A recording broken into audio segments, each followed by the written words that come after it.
So, Joe Biden decided to talk about his dead son. Yes, his son who tragically died of cancer to a bunch of Gold Star families at a Memorial Day ceremony. Now, on yesterday's show, we talked about that Memorial Day ceremony where he seemed to be tired, low on energy. Now, this is only an 11-second clip. 11 seconds can say a lot about the mental capacity of Joe Biden now these days. In 11 seconds, this man keeps on ruining his image.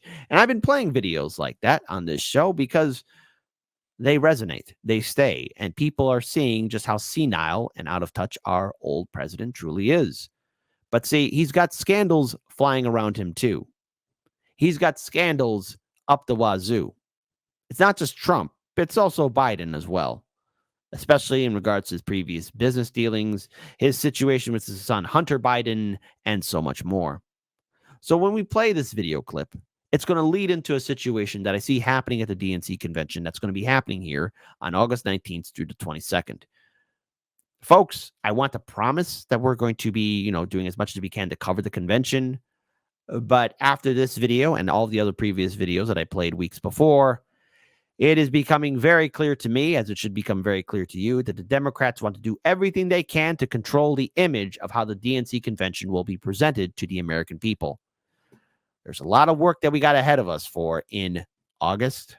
But first, let's play this video. All right, Biden, tell us what's going on. This week marks 9 years since I lost my son, Beau. Our losses are not the same. He didn't perish in the battlefield. He was a cancer victim. This week marks... Okay, you're talking to Gold Star family members, okay? Many of them lost their sons and daughters serving overseas. They paid the high price. I look at this speech that Joe Biden is trying to state to people, and I would easily compare it to what he said to the people of Lahaina. Oh, yeah, I've had a fire too. I had a kitchen fire. It lasted for 20 minutes? Yeah, that's really going to resonate well with voters.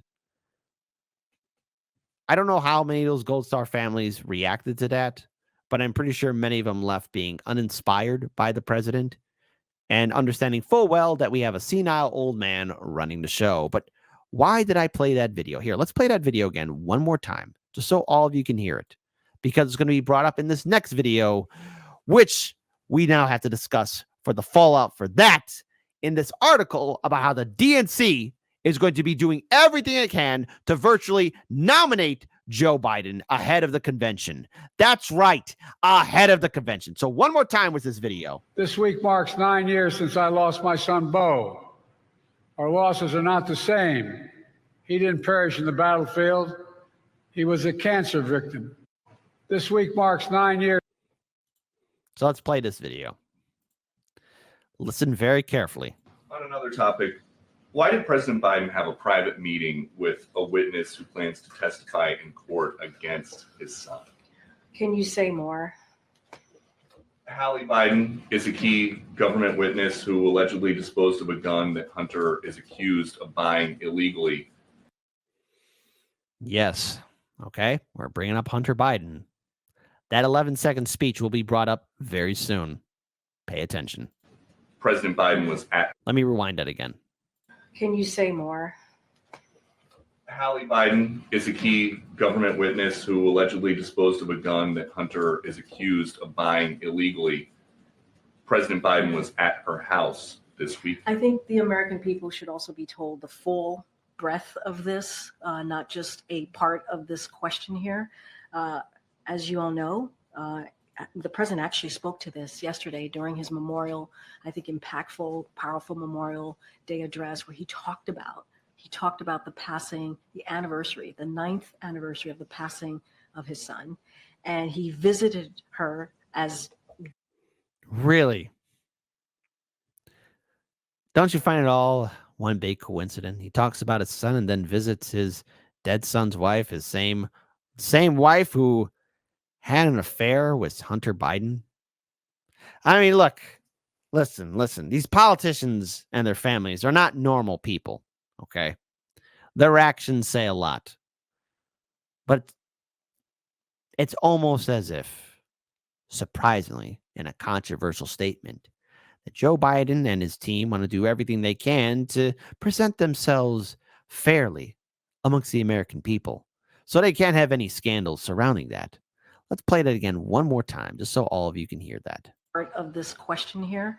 As you all know, the president actually spoke to this yesterday during his memorial, I think impactful, powerful Memorial Day address, where he talked about the passing, the anniversary, the 9th anniversary of the passing of his son. And he visited her as that anniversary is approaching. He visited her days before the anniversary of the passing of his son. And she is family. She was married, obviously, to his late son. And I think that is something also to mention as you're asking your question to me. So they did not. Yes. By the way, who also had relations with Hunter, and let's face it, Hunter had a lot of things going on as well, right? That are being covered up by this administration, and so much more. If this had been one of Donald Trump's kids, the media would be on this like stink on crap. Not talk about her testimony. This was not about that. This was about literally the 9th anniversary of the passing of his son. That is upcoming in days, Peter. Yes. Yes, it is. But see, the thing is, the press sees it. The media sees it. Everybody on social media sees it. All of you see it. Our president has scandals surrounding him. He is not mentally fit to be in office. His entire administration is filled with clowns. These are not serious people. And so that's why I'm pulling up this article right here. The DNC plans, because of all the polling data that's coming out here showing Biden drastically, desperately behind Trump, the DNC plans to virtually nominate Biden ahead of the convention amid Ohio ballot concerns. So what's going on? The Democratic National Committee, the DNC, you know it, you love it, is planning to virtually nominate President Biden ahead of the party's convention after the Ohio state legislators' deadlock on a fix last week to get the president on the ballot in November. DNC Chair Jamie Harrison announced Democrats would be holding a virtual roll call to ensure Biden gets on the ballot in all 50 states. Well, he better be on the ballot. I mean, look, guys. First of all, we're nearing the end of May. So January, February, March, April, May. We're ending in the 5th month of 2024. Wow, 5 months into 2024. Listen, I don't want to act like an armchair general or a know-it-all or anything else of that nature, but ballot access should be, I don't know, the kind of sort of thing that maybe you should be focused on, and you shouldn't even be talking about it. Hell, you're part of the Democratic Party. It's in the bag. Don't worry. Democrats are going to get on the ballot regardless, okay? It's going to happen. It's just, I find it absolutely stupid, though, you know? Maybe I like to see things work efficiently, but our politicians don't. Our politicians are just pissing in the wind. And that goes for the guys and, yes, the gals. Why not? Got to be inclusive. Pissing in the wind. That's how politics works here in America. The DNC chair, Jamie Harrison, announced Democrats would be holding a virtual roll call to ensure Biden gets on the ballot in all 50 states. An announcement made on the same day Ohio state lawmakers returned to the Capitol for a special session to solve Biden's ballot access issue. Goodness gracious, cretaceous, they keep on screwing it up. Joe Biden will be on the ballot in Ohio in all 50 states, and Ohio Republicans agree. You see? Republicans and Democrats can work together, but when the time has come for action, they have failed to act every time. So Democrats will land this plane on their own, Harrison said in a statement. Through a virtual roll call, we will ensure that Republicans can't chip away at our democracy through incompetence or partisan tricks, and that Ohioans can exercise, stuttered there for a moment, their right to vote for the presidential candidate of their choice, he added. Democrats were notified earlier this year that the timing of their convention didn't meet a state deadline to certify the party's presidential nominee. Democrats need to certify Biden by August 7th in order to make the Ohio ballot, but the Democratic National Convention kicks off at the beginning of August 19th. So is anyone paying attention to the calendar or the rules? Anyone in the Democratic Party? I mean, for so long, they were so used to just rigging the system, probably against Bernie, not once but twice, that they forgot how to actually run an actual election where there's nobody that's going to contend for the nominee's position. Ohio legislators struggled to reach a legislative fix. Senate Republicans passed a bill that will allow a one-time fix that would move the certification deadline back so Democrats could make it. But it was also paired with a provision that would ban foreign contributions in ballot initiatives, which the Democrats rejected. The state house had worked on a more permanent solution that would change the certification deadline, but ultimately, neither of those bills was officially voted on in the lower chamber. Liz Walters, chair of the Ohio Democratic Party, accused Republicans of playing politics with our democracy in a statement Tuesday. Now, Ohio Governor Mike DeWine ordered lawmakers last week to return to the Capitol this week to find a solution to get Biden on the ballot, expressing support for a solution similar to what the Senate proposed, which included the foreign contribution provision. That raised questions about how Democrats in the state would proceed. Given their opposition to the state Senate's proposal, the DNC solution offers Biden an avenue onto the ballot while avoiding an expensive lawsuit. Who doesn't love that? Yeah? Our politicians dodging accountability. No one is taking this race seriously, especially in the Democratic Party, because they're assuming that all of you voters are just going to just fall in line.